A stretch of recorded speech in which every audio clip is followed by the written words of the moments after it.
Salut les pingouins, aujourd'hui on se retrouve pour continuer l'électricité de la maison et on va s'occuper notamment du tableau divisionnaire. Et aujourd'hui on va installer donc les interrupteurs différentiels et les disjoncteurs divisionnaires. Salut, moi c'est Kevin. Depuis plus de 3 ans, je cherche à devenir le plus autonome possible.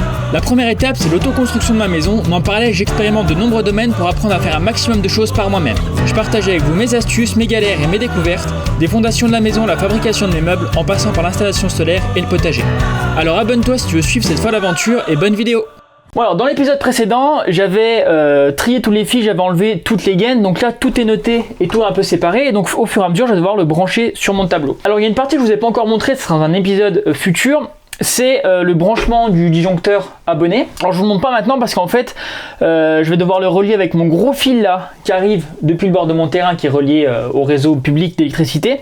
Et le truc c'est que ça va me faire passer des fils comme ça dans ce sens là, et du coup vu que j'en ai plein à passer par derrière, et je trouve ça plus pratique de déjà brancher tout mon tableau et ensuite après juste de brancher le gros fil ici. Mais vous inquiétez pas, je vous en parlerai en détail dans une autre vidéo. Donc moi ce que j'ai fait, c'est que j'ai préparé tout le plan de mon tableau à l'avance. Donc ça me permet deux choses. Déjà ça me permet de répartir les circuits, parce que ça on en reparlera, mais il faut pas les brancher n'importe comment dans n'importe quel ordre. Il y a une répartition à faire. Et ça permet aussi de faire la liste de courses pour être sûr d'avoir tout à l'avance et de pas se retrouver bloqué en plein milieu du tableau parce qu'il nous manque le petit module qui va bien. Bon alors attention, avant qu'il y ait plein de gens qui mettent des commentaires sur j'ai mis trop de trucs dans mon installation. Oui, par rapport à la surface de la maison, par rapport à la taille de la maison, il y a beaucoup de modules de prévus pour protéger beaucoup de circuits, beaucoup de prises. Alors pour plusieurs raisons, déjà parce que j'ai préféré voir très large au niveau des prises dans la maison, parce que j'aime pas utiliser des multiprises. Donc j'ai préféré prévoir plus de prises dans chaque pièce que le minimum qu'impose la norme. Il y a aussi des petites particularités, par exemple moi pour la partie informatique, parce que c'est mon métier d'être développeur web, de travailler sur des serveurs, de faire des installations d'ordinateurs. Du coup, j'ai besoin de plus que ce que la plupart des gens ont besoin, et donc par exemple moi j'ai 3 circuits juste pour la partie informatique. Donc voilà. Prenez pas forcément en référence mon installation comme une référence pour une petite maison. Voilà. Avec une grosse maison, vous pouvez avoir autant de modules que moi, et si vous êtes économe en modules et que vous cherchez à limiter les coûts d'installation, vous aurez largement moins de modules que moi. Il n'y a pas de souci là-dessus. Donc moi le premier truc que je vais installer, c'est les interrupteurs différentiels. Ça ressemble à ça, et en fait ça permet de protéger les personnes. Donc ça en gros, si jamais un endroit dans la maison il y a des fils qui sont dénudés par exemple et que j'y touche à la main, c'est l'interrupteur différentiel qui va se déclencher et couper le circuit. Donc son rôle c'est éviter que les personnes meurent électrocutées, donc c'est quand même plutôt important à mettre. Donc pour mettre les modules c'est assez simple, ça vient se clipper sur un rail, donc c'est aux normes en fait, normalement peu importe la marque que vous prenez, et vous pouvez varier les marques, les rails sont compatibles entre eux, donc ça c'est quand même pratique. Et il y a un petit système qui vient se bloquer en fait derrière le rail avec un ressort, donc on vient comme ça, hop, et voilà. Et en plus après ça coulisse, donc voilà, il n'y a pas besoin de venir les mettre en place, et après on vient bien mettre de contre, et ça tient bien. Et si on veut enlever, on vient soulever là le petit truc en plastique, et voilà, on l'enlève, et après on le repousse pour venir remettre s'il y a besoin. Donc voilà, le premier module est à sa position en place fixe. Donc je vais pouvoir mettre les 4 de mes départs comme c'est sur mon schéma et ce que j'ai calculé, ce que j'ai prévu. Comment est-ce qu'on fait pour choisir les caractéristiques d'un interrupteur différentiel? Il y a plusieurs choses à prendre en compte, notamment le type. Donc il y a principalement 3 types qui sont utilisés dans les maisons résidentielles. C'est le type AC qui est le plus courant. Il y a aussi le type A et le type HPI. Donc le type AC c'est le plus général, on peut brancher la plupart des circuits dessus sans problème. Il y a juste certains circuits qu'on va pas pouvoir brancher dessus et où il nous faudra un interrupteur différentiel de type A. Donc ces circuits là c'est le four et les plaques de cuisson. Et le troisième qui est un petit peu moins courant, il s'appelle HPI, bon après il a plein d'autres noms, mais l'idée c'est que il est un peu moins sensible et donc il y a très peu de chances qu'il se déclenche pour rien, ce qui a priori pourra arriver sur ceux-là, même si ça reste assez exceptionnel. Mais du coup par exemple sur des installations informatiques, c'est jamais très bon de couper un ordinateur comme ça sans l'éteindre correctement.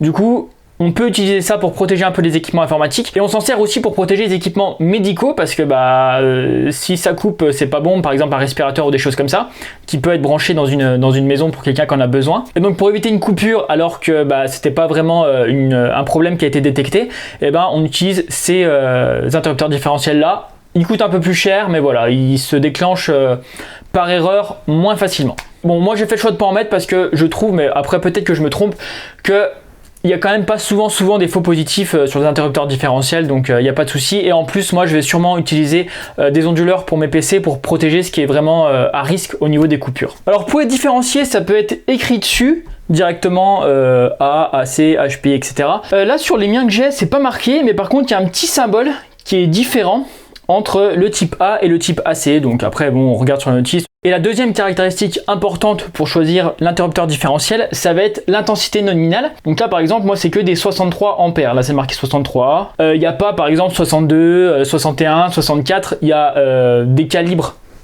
classiques, un peu standard, normés. Pour choisir quel calibre on prend, ça va dépendre en fait de ce qu'on branche derrière ou de la puissance et du réglage du disjoncteur abonné. Il y a une petite formule pour le calculer et pour expliquer comment ça fonctionne, mais ça sera quand même plus clair une fois que j'aurai branché le reste, donc on y reviendra plus tard. Aujourd'hui on va faire les branchements et tout ça, donc je vais pas rentrer trop en détail dans le fonctionnement, dans les calibres, qu'est-ce que ça impacte, etc. Mais je vais bientôt faire une vidéo dédiée à ce sujet-là, un peu dans le même esprit que j'avais fait pour le disjoncteur divisionnaire, où j'en ai ouvert un pour voir ce qu'il y avait dedans, pour expliquer comment est-ce que fonctionne le système de détection, pourquoi dans certains cas ça détecte, pourquoi ça détecte pas, qu'est-ce que ça protège, etc. Donc voilà, n'hésitez pas à me redire en commentaire, j'ai prévu de le faire, mais voilà, si vous m'encouragez dans les commentaires, elle sortira encore plus tôt. Il y a un truc qui est pas mal sur ce tableau-là, c'est que je peux enlever tout ça, et donc soit je peux le mettre branché comme ça, ce qui peut être intéressant pour venir mettre des fils par exemple, et visser, etc. Je peux le mettre aussi dans ce sens-là, si j'ai des trucs à visser, et après je le mets en position voilà, définitive. Donc là je vais pouvoir commencer de faire mes rangées avec les disjoncteurs divisionnaires. Donc eux, leur rôle c'est plutôt de protéger l'installation contre les risques d'incendie. Si jamais ils détectent qu'il y a un courant trop important qui circule dans un circuit donné, donc dans certains fils, il va couper et donc ça va éviter la surchauffe des fils et donc ça va éviter l'incendie. Donc c'est pareil, c'est extrêmement important. Si vous êtes curieux et que vous voulez en savoir plus sur comment ça marche, comment ça évite les incendies, quels sont les systèmes ingénieux qui sont dans cette petite boîte là pour éviter le feu justement et pour la détection. J'ai fait une vidéo où j'en ouvre un et je mets une plaque de plexiglas à la place et je le branche et je le fais tourner, puis on voit en branchant des choses beaucoup trop puissantes dessus ce que ça donne à l'intérieur, et voilà, j'en explique un peu plus, donc n'hésitez pas à aller la voir. Donc ça fonctionne de la même manière que les interrupteurs différentiels. Pour venir se clipper, hop, on vient, tac, et c'est clippé, puis on peut pousser de contre. Pour les disjoncteurs divisionnaires, ce qui va être le plus important, c'est le calibre. Donc là par exemple j'ai des calibres 20, donc c'est 20, c'est 20, c'est 20, et j'en ai un calibre 10. Il y a quelques calibres standards et il faut choisir le plus adapté, et donc le plus adapté ça va dépendre des fils qui sont branchés derrière. Avec des fils de 1,5, on peut au maximum mettre des disjoncteurs différentiels d'un calibre de 16. On n'a pas le droit de mettre calibre 20 ou 32 par exemple. Pourquoi? Parce que le fil de 1,5 mm², si on lui fait passer plus que 16 ampères dedans, et ben il va commencer à chauffer et là on va avoir des risques d'incendie. Et par contre, si on utilise des fils un peu plus gros de 2,5 mm², on va pouvoir envoyer un peu plus de courant et là on va pouvoir utiliser des calibres jusqu'à 20. Et pour certains équipements, comme par exemple les plaques de cuisson qui peuvent consommer vraiment beaucoup de courant si on allume tout d'un coup, là on va devoir utiliser du fil de 6 mm² et du coup utiliser un disjoncteur divisionnaire de 32 ampères. Voilà, ce qu'il faut comprendre, c'est que le disjoncteur divisionnaire, il va empêcher qu'il y ait plus que son intensité qui circule, donc il faut le choisir par rapport à ce qui est branché. Même si on a du fil de 2,5 et que au final, par exemple, on a juste branché, moi je sais pas, une petite prise, et que dessus on branche juste des appareils classiques, c'est pas la peine d'aller mettre un disjoncteur différentiel de 20 ampères. On pourrait peut-être se contenter d'en mettre un de 16. Donc comment ça va fonctionner? On a le courant qui arrive par ici de la ville, qui va déjà passer par notre différentiel, tac tac, ça remonte là, et donc là en sortie c'est protégé par le différentiel, et ensuite on va devoir alimenter un par un tous nos disjoncteurs divisionnaires. Et ensuite par dessous on aura la sortie protégée, ça veut dire que là, ici à ce niveau là, si on branche une lampe, une prise, quoi que ce soit, le courant il sera passé avant par le disjoncteur divisionnaire. Donc si je coupe là, il n'y aura plus de courant ici, et il sera aussi passé par l'interrupteur différentiel. Donc si je coupe là, ici il n'y aura plus de courant non plus parce que ça fera là, tac, coupé, et donc ça ne ressortira pas par le haut. Alors petite info intéressante, c'est recommandé, mais a priori c'est pas obligatoire dans la norme, mais il faut mieux le faire, d'installer différents modules par ordre croissant de calibre. Donc commencer par les plus gros, là si j'avais un 32 je le mettrais ici en premier, ensuite tous les 20, ensuite les 16 si j'en avais, après les 10 et après éventuellement les 2. Bon, je vais enfin pouvoir brancher mon premier circuit. Donc là pareil, je reprends mes notes, le plan que j'avais fait, et donc je sais que c'est au niveau du lit. Donc c'est ce circuit là qu'il faut que je branche. Donc mes fils là arrivent Hop, donc j'ai 3 fils hein, comme sur la plupart des circuits. Pareil, si vous voulez en savoir un peu plus sur la couleur des fils, le passage dans les gaines, etc., comment ça répartit, il y a une vidéo sur la chaîne dédiée là-dessus, puisqu'il y a des vidéos absolument sur toute la construction de la maison sur la chaîne. Donc il faut que je branche sur mon interrupteur différentiel, le bleu et le rouge, et donc en faisant attention parce que c'est pas réversible comme je vous disais, le neutre est noté par un petit N, donc il faut bien brancher du bon côté. Il faut que je les coupe, et là je vous avoue que ça fait un petit peu peur parce que si jamais je coupe trop court, c'est foutu, il faudrait que je repasse des fils, je peux pas rajouter un domino pour allonger de 10 cm. Et ce qu'il faut faire attention, c'est que donc la phase et le neutre vont ici, mais la terre va pas au même endroit, donc il faut surtout pas couper les trois au même niveau, parce que la terre, elle va aller ici, mais je vous en parle après, je vais déjà brancher la phase et le neutre.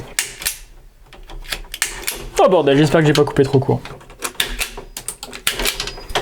Donc voilà, mon premier circuit est branché, donc bien faire attention à serrer assez fort pour que ça puisse pas partir, mais pas trop fort non plus pour pas casser la vis, parce que sinon tout le disjoncteur est foutu. Essayez de faire attention aussi au fur et à mesure que les fils s'entrecroisent pas trop. Et donc ensuite, la deuxième chose, c'est de brancher le fil de terre, parce que chaque circuit, même les lampes, ont l'obligation d'avoir un fil de terre pour la protection. Et c'est vraiment important de bien les mettre et bien les connecter, sinon l'interrupteur différentiel, il va pas détecter quand quelqu'un va toucher les fils. Il faut bien brancher correctement la prise de terre, c'est vraiment pour la sécurité, c'est essentiel, indispensable. Donc j'ai un grand rail vert là qui va me permettre de réunir tous ensemble tous mes circuits de terre. Tous les circuits de terre ils doivent être ensemble, il n'y a pas un dispositif séparé pour chaque comme sur la phase et le neutre. Donc sur le rail qui était fourni avec mon tableau, il y a un espace où je peux mettre des gros fils, donc je prends entre 6 et 25 mm², et puis après il y a pas mal de sorties pour mettre des petits fils, donc entre 1,5 et 4 mm² ici. Donc là, peu importe l'ordre, parce que de toute façon, tout est connecté ensemble.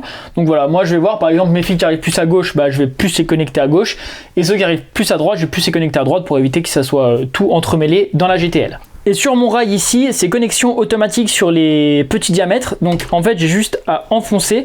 Et c'est pareil, un système de ressort et de lame qui fait que, voilà, ça tient, qu'il n'y a pas de souci. Et donc si je veux enlever le fil, je peux venir appuyer là pour que ça libère la pression. Et voilà, du coup, je peux l'enlever.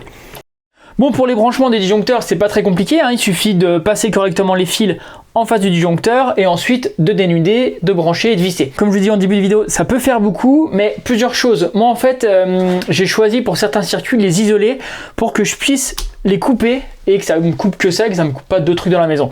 Par exemple, c'est le cas du frigo. Le frigo, j'aurais pu le relier à d'autres prises, mais le problème c'est que si je coupe ce circuit-là, je coupe mon frigo et le reste. Et moi quand je pars en vacances plusieurs jours, j'aime bien pouvoir couper les trucs dans la maison pour être sûr que voilà, il n'y a pas d'électricité qui circule et qu'il y a vraiment zéro risque d'incendie ou de problème. Mais il y a quelques équipements comme par exemple le frigo que je veux laisser pouvoir tourner. Donc le fait d'isoler le frigo, ça me permet de couper tout le reste et de laisser que le frigo si j'ai envie, ou par exemple de pouvoir laisser que l'alarme allumée si jamais un jour j'installe une alarme. Pareil, j'ai un circuit qui va à l'extérieur pour alimenter deux prises extérieures. J'aurais pu les relier avec les prises du salon par exemple parce qu'il y avait la place par rapport au calibre du disjoncteur, j'aurais pu, mais je préfère isoler les prises extérieures pour pouvoir me dire les prises extérieures, si j'ai envie je les coupe et comme ça personne peut venir se brancher. Par exemple, je sais que des fois les voleurs se branchent sur les prises extérieures pour utiliser des outils pour ouvrir la maison, donc voilà. Je préfère que mes prises extérieures, je puisse les couper sans que ça me coupe le reste à l'intérieur de la maison. C'est pour ça que ça fait forcément pas mal de circuits, mais après ça c'est des choix. Soit vous faites une installation qui est très souple, très modulaire et très large pour être tranquille, donc soit pour des questions d'économie, c'est possible d'optimiser et du coup de se retrouver avec beaucoup moins de disjoncteurs. Bon alors tous les circuits des prises sont branchés, donc c'est tout ce qui est là à gauche. Et là j'ai mis les disjoncteurs des autres circuits, donc les lampes et quelques autres trucs. Mais voilà, toute la partie là est branchée déjà, donc c'est déjà pas mal. Pour dénuder, j'utilise un petit outil qui est vraiment super cool, je vous le montre. Il permet de faire deux choses. Là en haut il y a un espèce de petit truc pour couper, donc voilà. Avec cette pince là je peux couper à la longueur et donc je peux dénuder, et donc c'est vraiment intéressant aussi, c'est que je peux régler la profondeur du dénudage et ça c'est important parce qu'il y a une certaine longueur de fil dénudé à respecter pour que ça vienne bien en contact à l'intérieur des disjoncteurs et en même temps qu'il n'y ait pas un petit morceau qui ressorte et qu'on puisse le toucher avec les doigts comme ça sans faire exprès. Donc c'est un petit truc qui se règle, qui se déplace là comme ça suivant ce qu'on branche. Et bon, alors j'imagine que les pros ils arrivent à dénuder directement la bonne longueur avec une pince à dénuder classique, mais pour un particulier comme moi qui a plein de fils à dénuder parce qu'après il y a toutes les prises et les interrupteurs aussi à dénuder. Je trouve ça ultra pratique, il n'y a pas question à se poser. Un autre truc super important, c'est que pour chaque différentiel, on peut mettre qu'un nombre limité de disjoncteurs à la suite. Donc on peut pas mettre plus de 8 disjoncteurs divisionnaires sur un interrupteur différentiel. Donc là par exemple j'ai 6 modules donc c'est bon, mais là je suis au maximum, je suis à 8, donc je pourrais pas rajouter si j'ai besoin de plus tard, je sais pas, rajouter une prise, rajouter un circuit d'éclairage. Là je pourrais pas rajouter un module qui sera connecté sur lui parce que je serais hors norme, il y en aura trop de connectés. Un peu plus tôt dans la vidéo, je vous expliquais qu'il fallait bien choisir le calibre des interrupteurs différentiels. Donc moi c'est que des 63 ampères sur tous, mais j'aurais pu mettre par exemple du 40 qui existe aussi. Donc ce qu'il faut faire pour connaître le calibre de l'interrupteur différentiel, c'est d'additionner tous les calibres des disjoncteurs qui sont branchés dessus et de les diviser par 2 pour la plupart des circuits. Donc pour les prises classiques, pour les circuits d'éclairage, on divise par 2. Donc là, ça ferait 10, plus 10, plus 10, plus 10, plus 5, plus 5. Il n'y a que certains circuits, comme les chauffe-eau, où là, on va pas diviser par 2. Donc si par exemple, mon chauffe-eau était branché là, je devrais calculer donc 20, plus 10, plus 10, plus 10, plus 5, plus 5. Donc en fait, pourquoi on divise certains circuits par 2 et pas d'autres? C'est en fait, ça dépend ce qui va être branché dessus et comment ça va être utilisé.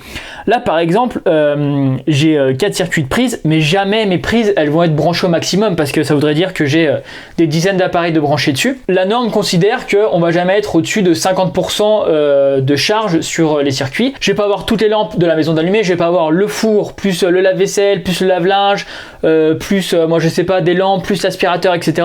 Tout sera jamais branché et tournera en même temps, c'est pour ça qu'on peut diviser par 2. Mais il y a certains circuits qui tournent en permanence, c'est par exemple le cas du chauffe-eau qui peut tourner des heures et des heures. Donc c'est pour ça que pour cela on divise pas par 2. Donc une fois qu'on a chiffre, donc là par exemple là si on fait 20 plus 10 plus 10 plus 10 plus 5 plus 5, ça me donne 60 ampères. Donc il faut que je prenne un différentiel qui soit de calibre minimum de 60 ampères. Et donc comme je vous disais, ça n'existe pas 60, 61. Et donc il faut prendre un supérieur, le plus proche supérieur. Et donc dans mon cas, j'ai fait les calculs et pour tous les circuits, il me faut des différentiels de 63 ampères. Alors un truc important à faire, et ça d'ailleurs c'est obligatoire dans la norme, il me semble, dans les nouvelles versions de la norme, c'est de répartir les circuits. On peut pas se dire par exemple sur ce différentiel là, je vais mettre tous mes circuits de lampe, sur ce différentiel là, je vais mettre toutes mes prises. Et je sais pas moi, par exemple sur ce différentiel là je mets tous les circuits spécialisés, donc par exemple lave-vaisselle, four, plaque de cuisson, etc. Alors moi c'est un peu ce que j'avais en tête au départ parce que j'aime bien que les choses soient rangées, ordonnées. Je trouvais ça pratique de me dire ok, toutes les lampes sont là, là c'est toutes mes prises, là c'est tout ceci. Mais la norme nous oblige un peu à mixer tout ça. Alors c'est pas juste pour embêter les gens qui sont toqués et qui aiment bien que tout soit rangé correctement. Si j'ai un problème sur cette rangée là, donc soit que le module est endommagé, les grillés, soit que j'ai un circuit qui fait défaut et je sais pas exactement lequel c'est, mais en tout cas je peux pas remettre en route, ça saute tout le temps, et ben j'ai plus aucune prise dans la maison. Et ça c'est embêtant. Alors que si on mixe, on peut se débrouiller, on n'est pas complètement coupé. Ce qui peut être bien, notamment pour des gens qui réalisent pas leur installation eux-mêmes et qui sont obligés d'appeler un électricien s'il y a un problème. Moi, je sais que s'il y a un problème, j'arriverai à me débrouiller pour refaire des branchements, même si j'ai toute cette ligne-là qui est morte, je peux aller me repiquer ailleurs. Mais la plupart des gens font pas forcément leur installation électrique, donc ont pas forcément envie d'aller bidouiller s'il y a un problème, et tant mieux parce que j'en profite pour le dire maintenant, mais il faut faire attention, l'électricité c'est quand même super dangereux, il faut pas faire n'importe quoi, il faut bien se renseigner. Et puis aussi ce que j'ai fait, c'est essayer de réfléchir par rapport à si les fils arrivent du haut ou arrivent du bas, c'est plus simple pour moi de brancher les fils qui arrivent du bas sur cette rangée là et de brancher les fils qui arrivent du haut sur cette rangée là. Ça fait moins de croisements, même si du coup à cause de l'histoire de mixer les lampes et les prises sur plusieurs différentiels, on fait pas exactement ce qu'on veut, mais ça aide quand même à avoir un peu moins de bordel dans la GTL.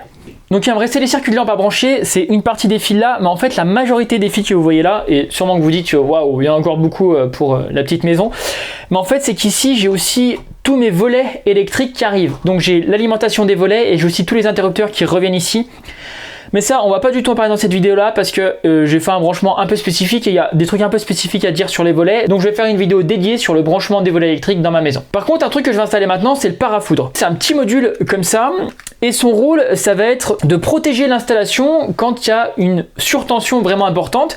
Et donc quand il y a une surtension vraiment importante, c'est généralement qu'il y a un éclair qui est tombé soit très proche de la maison, soit directement sur une ligne électrique. Et du coup, au lieu d'avoir 230 volts dans les circuits, on va pouvoir se retrouver avec plusieurs plusieurs milliers de volts et ça va être un problème pour les appareils électriques qui sont branchés dessus et ça peut provoquer des risques d'incendie, de destruction de matériel. Et donc ce petit module là, il va faire en sorte que justement si jamais la tension est trop élevée d'un coup, il va évacuer tout ça vers les prises de terre. Donc dans la plupart des cas, c'est pas forcément obligatoire d'installer ce genre de module, mais si la maison c'est un réseau aérien qui l'alimente par exemple, et dans certaines régions, parce qu'il y a des régions qui sont plus exposées aux orages, et ben ça peut être obligatoire dans certains cas. Pareil s'il y a des équipements médicaux, je crois, qui sont branchés dans la maison, ou si ça reçoit du public, des choses comme ça. Alors son fonctionnement, pareil, si ça vous dit, je peux vous faire une vidéo détaillée où on essaye de voir ce qu'il y a dedans, comment ça fonctionne, comment ça détecte, etc. Mais là je vous résume rapidement. En fait ça va pas du tout fonctionner comme les différentiels ou les disjoncteurs qui, en cas de problème, coupent le circuit et on n'a plus de courant qui passe. Lui, si jamais il détecte un problème, il va pas couper le courant, il va évacuer le surplus de tension vers la terre. Ce qui fait qu'on n'a pas de bouton on-off, comme vous voyez. Par contre, c'est possible que le module de protection grille, justement, voulant en fait protéger un petit peu le circuit, si vraiment on a des tensions trop élevées, en quelque sorte, il se sacrifie. Et donc, si jamais ça arrive, en fait, il y a une petite lumière dessus quand il est alimenté qui indique si c'est vert, c'est que c'est ok, le module il marche bien, il n'a pas de souci, il protège bien. Et si jamais c'est rouge, c'est qu'il y a sûrement eu un orage ou une surtension quelconque qui fait que lui il a protégé, mais que maintenant il est plus capable de protéger. Et dans ce cas-là, c'est pas tout le module qui a remplacé, il y a une petite cassette dedans, voilà, qui s'enlève comme ça, et c'est juste ce truc là qu'il faut racheter et changer. Et donc ce qui est intéressant dans le fonctionnement de ce module là, c'est que même si la cassette là fonctionne plus, même si je la retire, et en fait ça coupe pas le circuit. Et donc du coup son installation est un peu différente des modules. J'ai pas besoin de venir en mettre un en chaque début de rangée en disant ça passe déjà par le parafoudre, après par le différentiel, après par les disjoncteurs divisionnaires. Là en fait je vais pouvoir en mettre qu'un pour toute l'installation, ce qui est plutôt pas mal vu le prix de la petite bête. Par contre il y a un truc à respecter, c'est que il doit être installé à moins de 50 cm du rail de terre. Donc du coup moi là comme j'ai 4 rangées, si je le mettais ici, ça serait un peu trop éloigné. Donc je vais le mettre sur la rangée du bas. Et donc en dessous de ce module, j'ai une sortie unique qui en fait correspond au fil de terre et qui doit venir se relier sur ma rangée de terre. Donc c'est pas n'importe quelle section de fil, moi j'ai regardé sur la notice et là pour ce parafoudre là c'est du 10 mm qu'il faut que j'utilise. Et tant que j'en suis au raccordement au niveau de la barrette de terre, je vais aussi raccorder justement ma terre, donc le fil qui va sous ma maison et qui va dans les tranchées sous la terre. Donc ça je l'avais passé il y a assez longtemps. Dans un épisode précédent j'avais installé la barrette de coupure en vous expliquant à quoi ça servait. Et donc maintenant je vais relier ma barrette de coupure avec là mon rail d'alimentation de terre. Donc je le fais avec une section de fil assez importante, moi là du 10 mm², mais c'est pareil, y a des règles à respecter qui sont dans les normes, donc faut pas mettre n'importe quel fil. Et une dernière chose qu'il faut faire attention quand on prépare le tableau et quand on achète, quand on décide du nombre de rangées, etc. Il faut s'assurer de laisser 20% de place pour des modules futurs. Donc là sur ces rails de cette longueur là, on peut mettre l'équivalent de 13 modules, donc ça c'est un module. Mais ça, c'est un module qui prend 2 places. Donc là, moi, normalement, j'ai mis tous mes différentiels, j'ai mis mon parafoudre, j'ai mis tous mes disjoncteurs divisionnaires. Et donc, je sais qu'il me reste assez de place largement pour les 20%. Bon, voilà, je vais pouvoir reprendre mes branchements, mais cette fois pour les circuits de lampe.